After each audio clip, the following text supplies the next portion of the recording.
یہ انتظام کیا گیا، یہ ہمارے لیے آپ ایسے کہہ لیں کہ ایک اسپیشل آفر ہے امت مسلمہ کے لیے، حضور کے امتیوں کے لیے، کہ اللہ رمضان بھی عطا کرتا ہے کہ اس کے اندر زیادہ سے زیادہ جو اپنا تعلق ہے اللہ کے ساتھ، تعلق بالرسالت ہے جو، اس کو مضبوط کیا جائے، اللہ کے ساتھ تعلق کو مضبوط کیا جائے، رسول اللہ صلی اللہ علیہ وآلہ وسلم سے اپنے تعلق کو مضبوط کیا جائے۔ وہ کس طرح ہو سکتا ہے؟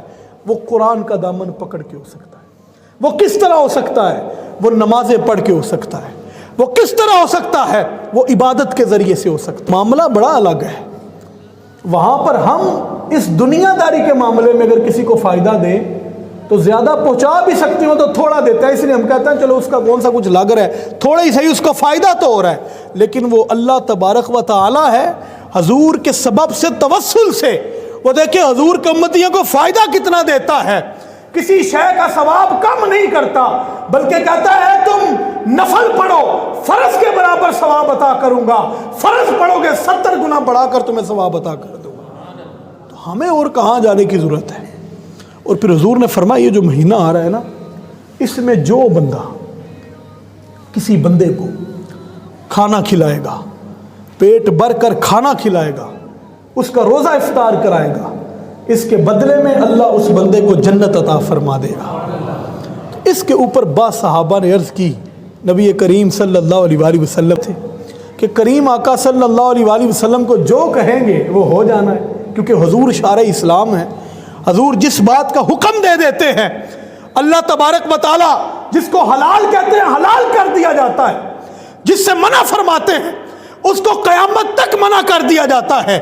قرآن کہتا ہے وَمَا آتَاكُمُ الرَّسُولُ فَخُذُوهُ وَمَا نَهَاكُمْ عَنْهُ فَانْتَهُوا، کہ جس شے کو میرا محبوب کہتا ہے پکڑ لو، تمہارے اوپر اس کو پکڑنا لازم ہے، جس کو کہتا ہے چھوڑ دو، تمہارے اوپر اس کو چھوڑنا لازم ہے۔ یہ حضور کی شان ہے۔ وَيُحِلُّ لَهُمُ الطَّيِّبَاتِ وَيُحَرِّمُ عَلَيْهِمُ الْخَبَائِثَ، وہ تمہارے اوپر چیزوں کو حلال، طیب چیزوں کو حلال کرتے ہیں، وہ تمہارے اوپر خبیث چیزوں کو ان سے منع کرتے ہیں، حرام کرتے ہیں۔ یہ رسول اللہ کا اختیار ہے کہ حضور چاہیں جس کو مرضی اس کو حلال کر سکتے ہیں، جس کو چاہیں اس کو حرام قرار دے سکتے ہیں۔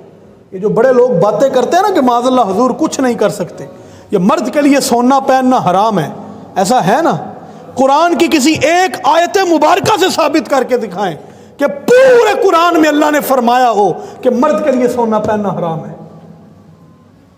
تو پھر کیوں حرام ہے؟ ماننا پڑے گا اس لیے حرام ہے کیونکہ محمد عربی نے حرام جو کر دیا ہے، اب کوئی مائی کا لال اس کو حلال قرار نہیں دے سکتا۔ تو یہ حضور کا اختیار ہے۔ صحابہ نے عرض کی یا رسول اللہ بڑی سونی بات ہے کہ جو بندہ اس مہینے میں کسی کو پیٹ بھر کے کھانا کھلائے گا اللہ تبارک و تعالیٰ اس کے سبب سے اس کی بخشش فرمائے گا، لیکن یا رسول اللہ آپ کے وہ غریب امتی بھی تو ہیں نا جن کے پاس بیچاروں کے پاس پیسے تھوڑے، مال تھوڑا ہے۔ صحابہ اللہ صحابہ کی قبروں پر کروڑہ رحمتیں فرمائے، ہم جیسے غریبوں کا بھی خیال رکھا، اور ان کے سبب سے ہمیں بھی جو ہے اس کے اندر سے حصہ مل گیا۔ ظاہر حضور جانتے تھے کہ بعد میں بھی بہت سارے میرے ایسے غلام آنے والے ہیں کہ جن کے پاس اتنی استطاعت تو نہیں ہوگی، جو بیچارہ کوئی چھابڑی لگاتا ہوگا، کوئی محنت مزدوری کرتا ہوگا، کوئی ریڑھی لگاتا ہوگا، کوئی اس طرح کی اور مزدوری کرتا ہوگا، وہ بیچارہ جو اپنے لیے بڑی مشکل سے کماتا ہوگا وہ لوگوں کو کیا کھلائے گا؟ تو اب کیا کیا جائے؟ اب حضور نے ان کے لیے بھی احسانی فرمائی۔ میرے جب صحابہ نے عرض کی نا یا رسول اللہ اب ہر بندہ تو ایسے نہیں نہ کھلا سکتا، کسی کے پاس اتنی استطاعت نہیں ہوتی، تو حضور نے فرمایا میرے صحابہ پریشان کیوں ہوتے ہو؟ اور ویسے بھی ہمیں حضور کے ہوتے ہوئے پریشان ہونا ہی نہیں چاہیے۔ کسی کا کوئی ہم فخر سے کہتے ہیں کہ ہمارے حضور ہیں، اور یہ چھوٹا فخر نہیں ہے، اس کے اوپر ناز کریں اور کسی شے پہ ناز نہ کریں، لیکن مصطفیٰ کریم کی غلامی پہ ناز کریں۔ جب صحابہ نے عرض کیا نا یا رسول اللہ جن کے پاس مال تھوڑا ہے، تو حضور نے فرمایا پریشان کیوں ہوتے ہو؟ ایک پانی کا گھونٹ، کتنا؟ ایک پانی کا گھونٹ، وہ تو ہر غلام کی جو ہے استطاعت میں ہے ہی ہے نا، سب کی نہیں تو چلو بہت ساروں کے میں ہے۔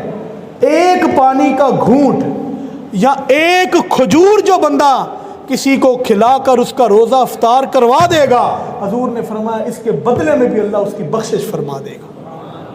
اور ہمیں کیا چاہیے؟ اللہ کی رحمتیں، اللہ کی رحمت دیکھیں کس قدر درائے رحمت جوش میں ہوتا ہے، اور بالخصوص رمضان المبارک، تو سب سے پہلی نمبر 1 یہ ہے کہ ہمیں اپنی نیت کو خالص کرنا